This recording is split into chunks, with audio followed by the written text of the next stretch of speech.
We've got Letecia's defense trying to walk out of the courtroom. We've got Letecia's defense saying it's a lost cause. It was a dramatic opening statements day, and we're going to talk about all of it in today's video.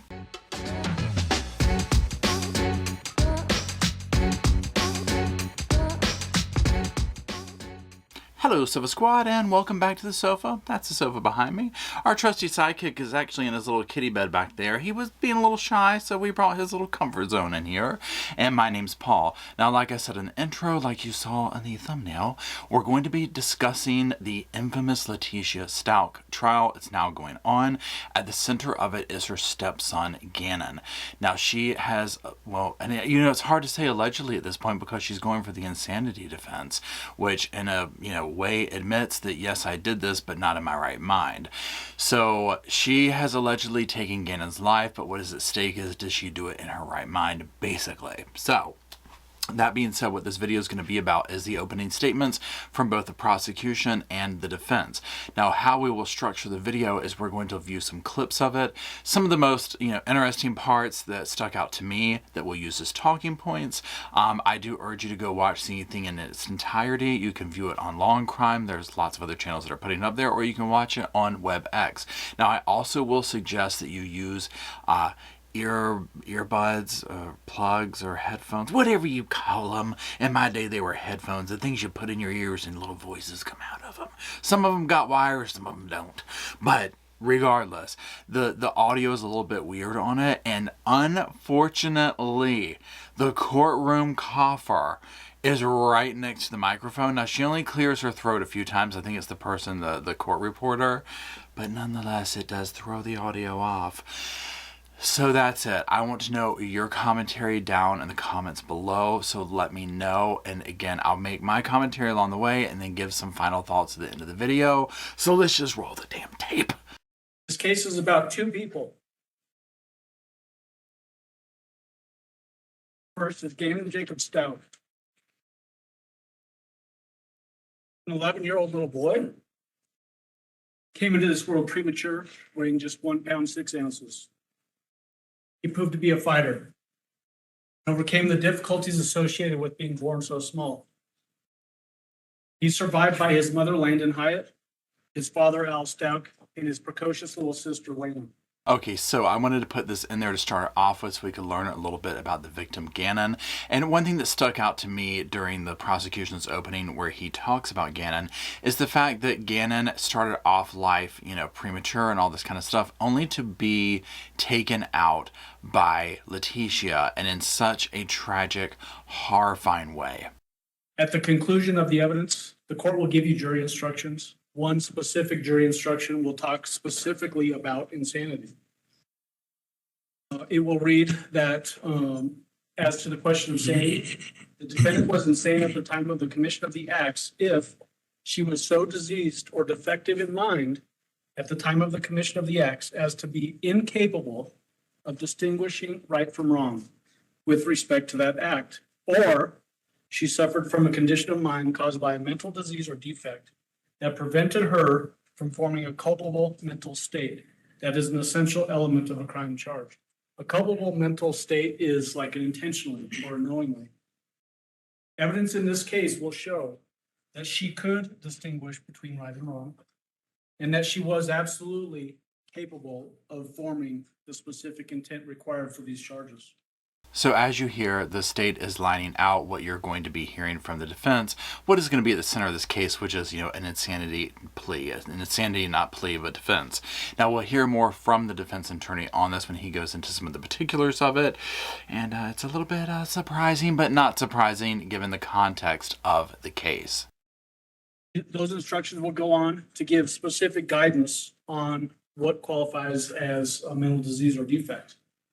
Says care should not be taken to confuse mental disease or defect with moral obliquity, mental depravity, passion growing out of anger, revenge, or hatred, or other motives and kindred evil conditions. Mental depravity and evil are some key words that stuck out to me in that little segment.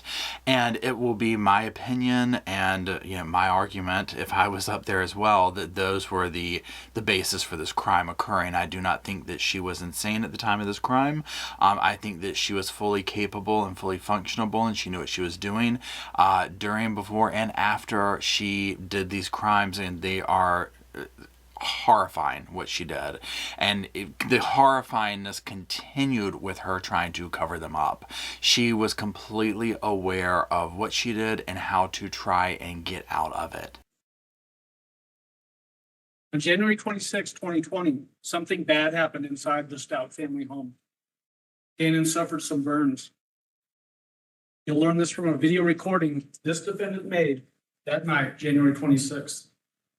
You'll hear her as she manipulated Gannon, putting guilt on him for some mistake that a child made.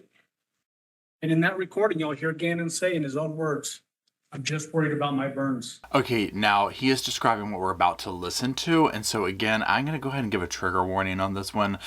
If you've not, well, I shouldn't say if you haven't heard it yet. Some of you might have listened to it live, but if you've not heard Gannon yet, you've heard about these kind of recordings, because it is heartbreaking. And this is one of the things that I always thought about when this case came out, is what was daily life like in the house? What happened when you made a mistake in the home? How treacherous was that? Well, we see how treacherous that was, but now we're seeing the evidence of it, and it is heartbreaking. I just don't know what to do. Well, devastating. Initially, Scott, I can't lie, when the TMZ information. Gannon, I promise this is the last time I'm going to ask you. I'm just freaked out, okay? Are you sure you didn't do it on purpose? Okay, we promise. You promise. Pinky promise. Okay, all right. So listen. We're gonna have to sell stuff to fix it. Okay. So we figure out what we gotta sell. We can sell the sofa. We can sell whatever, because we gotta get it fixed. So, lady, don't be mad at us and kick us out of the house. Okay? You got it? You got it? I'm just worried about my Okay. Shh. Listen. So tomorrow. Not 1 ounce of concern for his injuries. Bless his little heart, sitting there crying and saying, "I'm just worried about my burns." And it's so startling to hear her actually talk and interact with him, knowing especially what was to come, right? But hearing her go down this path of, we got to sell whatever we can to fix the problem. Now, you remember he had burned himself with some candles and whatnot.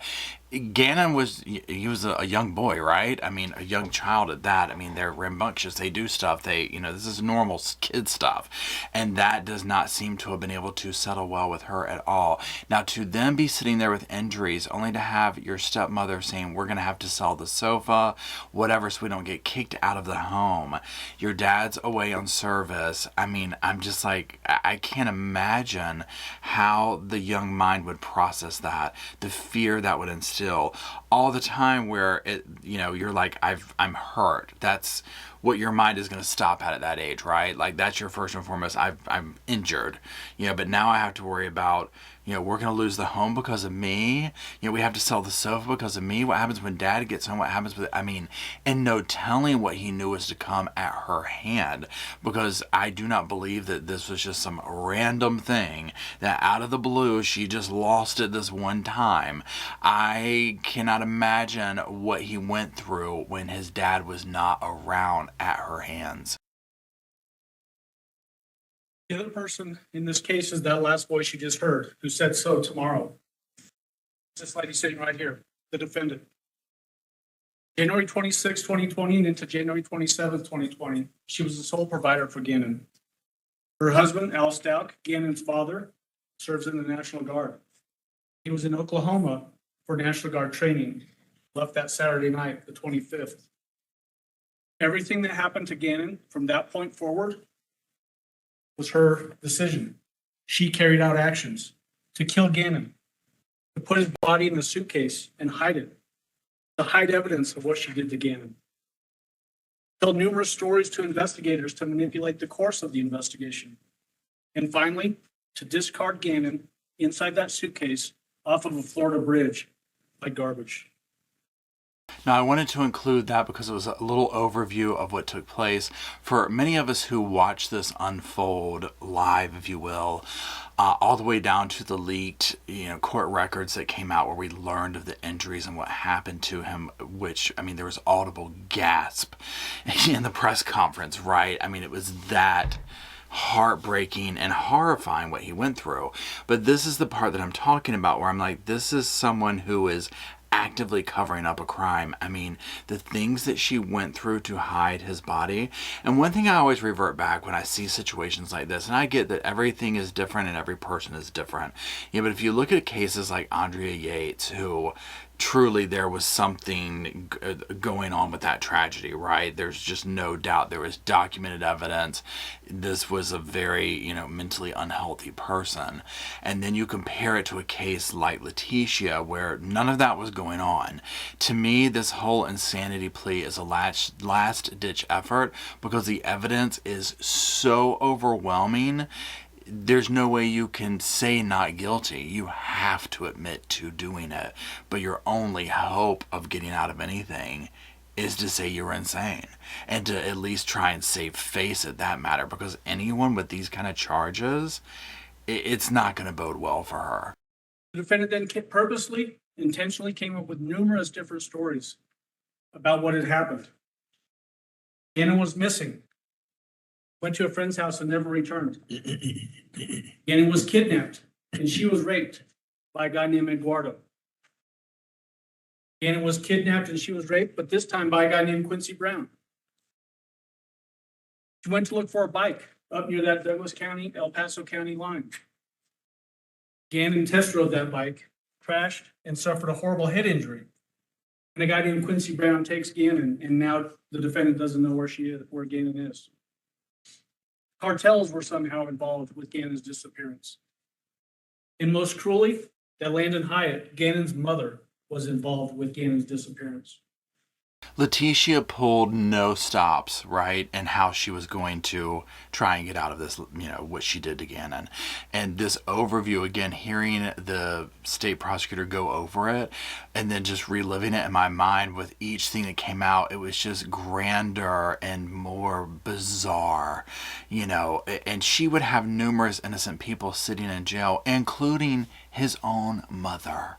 On January 27, 2020, 6:55 p.m., the defendant herself called 911. She called 911 to report that Gannon was missing and not come home. Call taker, you'll hear, asked the defendant, who was the last person to see Gannon? Who was the last person to see him? I guess me? I guess me. Come on. And again, hearing these different bits of evidence, these audio clips coming out, it's very chilling, bone chilling, to be quite honest. But I do agree with the prosecutor that the evidence is going to show that, no, she completely knew what she was doing. What's shocking to me about it, obviously, what she did to poor little Gannon, but it's just the low levels that she's willing to go, the levels of depravity that she was willing to partake in to try and get out of it, including now even being at trial with this, all the things that she's gone through leading up to this. I was honestly shocked the case was even happening now. Let's change directions and let's hear what the defense has to say for his client. So I, as the defense attorney, have two big problems in the case. I represent Ms. Stauch. Amen, brother. I could have told you that one. That's your number one problem. Who, according to a lot of jury questionnaires, is evil and guilty. They said it. We were thinking it. And us raising insanity is a bunch of BS. A lot to deal with. Been looking at this case for going on 3 years now. All the photos, I've seen all the reports Mr. Tellini has, and it's a lot. Yeah, it's a lot. Now, here's the thing with the defense, and this comes up with every single case like this. Now, a couple of things. First of all, she's gone through a lot of defense attorneys already, so everyone has a right to a defense attorney. We get that, right? I cannot fathom having to represent her and working with what he has to work with. So I'm going to give him that. Now, I also forgot to say, one of his defense strategies, I'm not sure, it's like the way that he goes about talking, is he has long dramatic pauses. Y'all, we will be here for years if he does this the entire trial, okay? I'm just saying. So I might let one happen just so you get what it is and then edit some of them out. But some of them where it's necessary because it provides pure cringe with what he's trying to do in his opening, I'll leave in there. But I'm just letting you know that if you hit a point where you're like, did the video stop? What's going on? Is things broken? Are they frozen? No, that's just the opening statements from the defense. What happened to that little 11-year-old boy is beyond description. The facts of this case, awful. You know, it's so bad. This is a lost cause.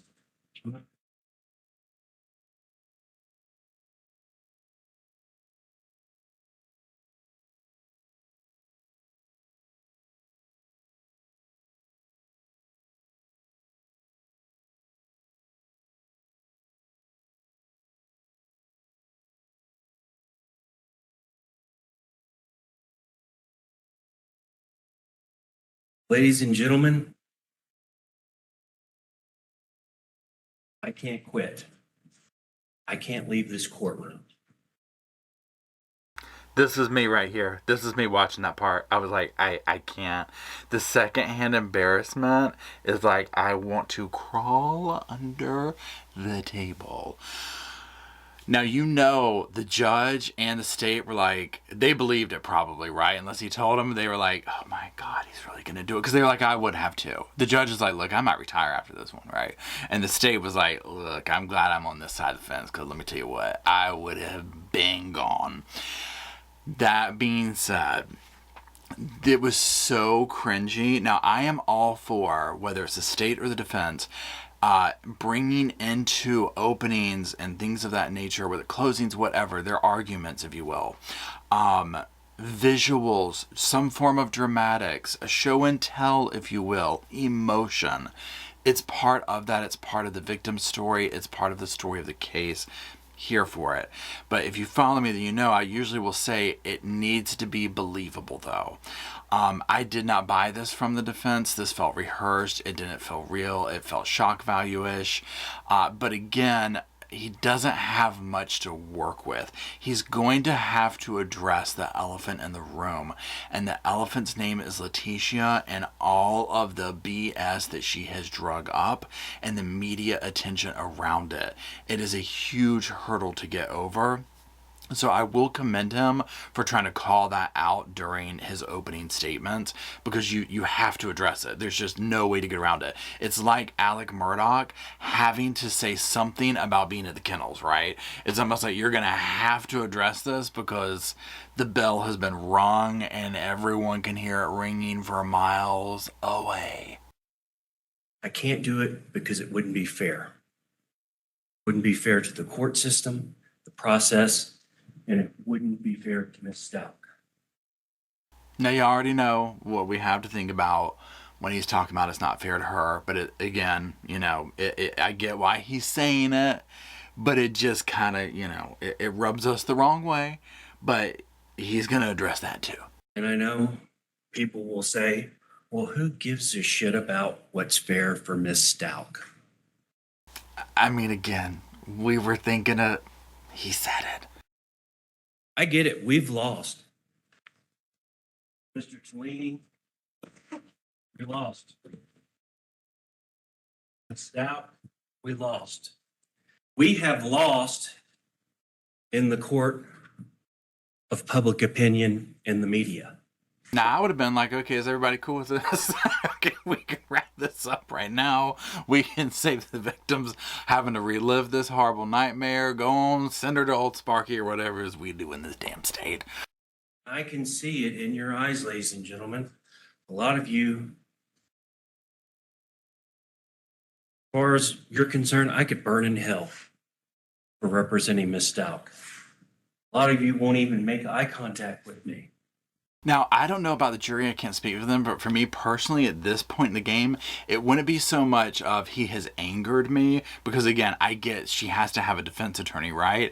I'm more embarrassed for him and the antics he pulled. That whole thing about going over there, Mr. Tellini, we lost. Tisha, we lost. It's just, again, he's not selling the energy that he needs to. It's not coming off as believable. There's no real passion behind it. But again, look at who he's working with and what he has to work with, right? I mean, literally, if I was a defense, I'd be like, what are the check boxes we have to do? Like, what is my legal, like, that I need to do my job and do this, and what is my client telling me they want me to do, you know, type thing, because you know she has to be vocal, like, this is what we're doing, I know better, kind of a person, right? And I'd be going like, we're just gonna go boom, boom, boom, boom, boom. It almost reminds me of, and I cannot remember his name right now at the time of the recording, but the gentleman who represented Jodi Arias in the very beginning or whatever, when it was like, how do you even represent her? Like, I mean, how, right? Now, of course, that got real turned up along the way and whatnot, but I read his book and it was very interesting to see what goes on behind a situation like that. Now, clearly, Letecia hasn't been as out there as Jodi was, but almost. But behind those photos and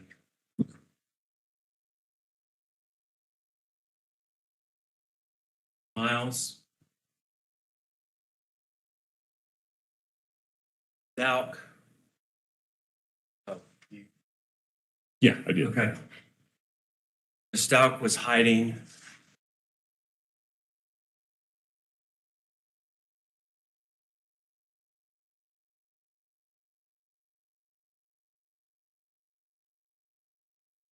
Stauch was dealing trauma and abuse that had been going on since she was a toddler. Now, I'm going to try and decipher or translate this clip here because a lot of it was him just being dramatically paused, and then some of it was, I don't know if the audio is weird or whatever, but what he's going into here is the whole argument of the day before they were taking photos, they were smiling family and that kind of a thing, and then, you know, this tragedy happens, or this horrendous, you know, monstrous act, I should say, the following day. Now, this is normal. We see this all the time, right? Whether it's somebody does something to themselves or others, 1 minute they can be, you know, happy and whatnot. He's going to then go down this lane of all the abuse that she has suffered during her lifetime. So I'll be very curious to see what the evidence of that is. Now, does this mean that this is a pass for what she did? Absolutely not. Plenty of people have worse things happen to them, right? And they're not doing this kind of stuff to anybody, let alone children, you know.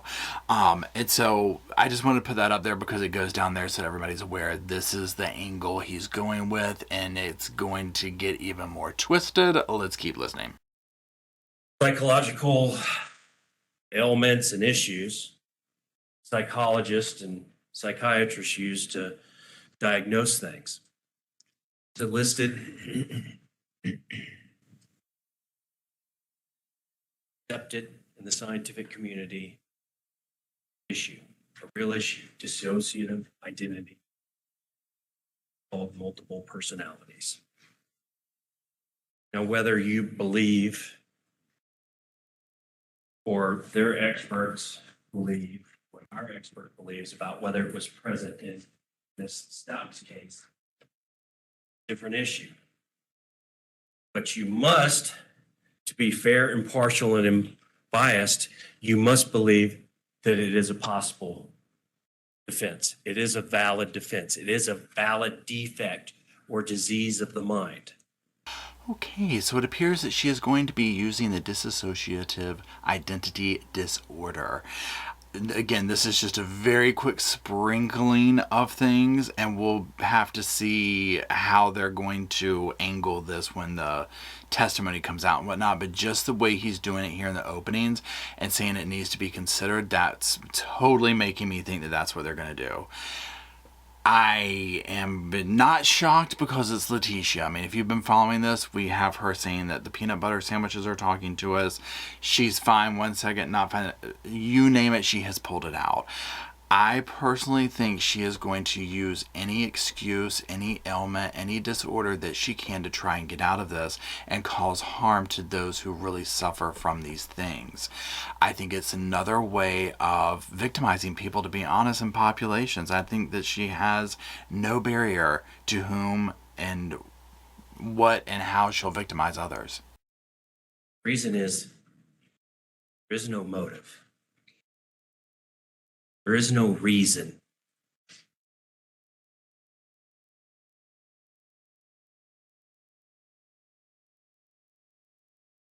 Doesn't make sense.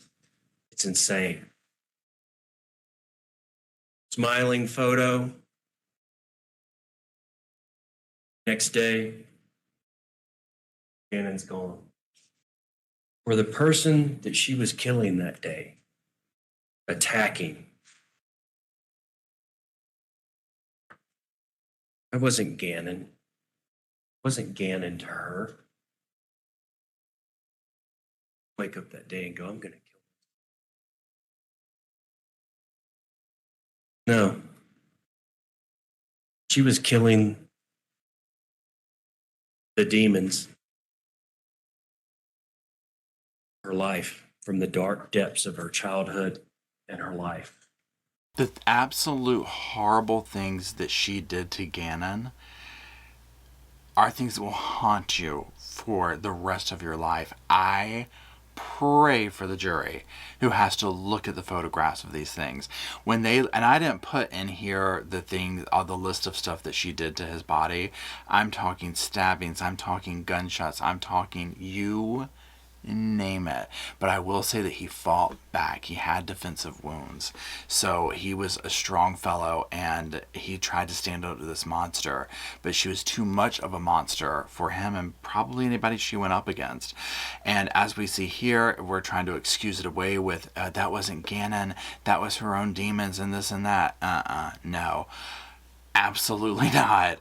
Absolutely not. And even in here, I'm not sure if I put the clip in at this point. I can't remember. But we're going to hear from others that are going to testify her own blood that she's fine. She's okay. Maybe had a little fever, but she's good to go. And so there's that. I'm going to follow this with y'all, Sofa Squad. I'll be reporting on some of the key pieces that come out of it so that we can see what happens. I drop blue hearts, first of all, down the comment section for Gannon and his family. The fact that Letecia has dragged them through the mud with all that she has done to not only, obviously, Gannon, first and foremost, I should say, but then through the legal proceedings to attacking the cop, the drama, the letters, the this, the that, the accusations. She is a monster and she knows what she's doing, and she deserves to be under the jail, in my opinion. Okay, now she has not been tried and convicted yet. I get that. But that's just my little Sofa Squad opinion here. It is what it is. I would not do well in the jury, but that's not why I'm here, right? So there's that. I'm curious to know what you thought about the opening statements. Was there any parts that stuck out to you? What do you think about the defense? Do you think she can pull it off? Do you think she was insane? Do you think there's a fighting chance for her? Do you think she could spend the rest of her days at Shady Pines? I'm just like, my gosh. The thought of it just irks me, right? So anyways, show love in the comment sections. Drop blue hearts for Gannon. And again, if you're still here watching, I appreciate it. And we'll gather back around the computer and the virtual courtroom real soon. And until then, I'll see y'all soon.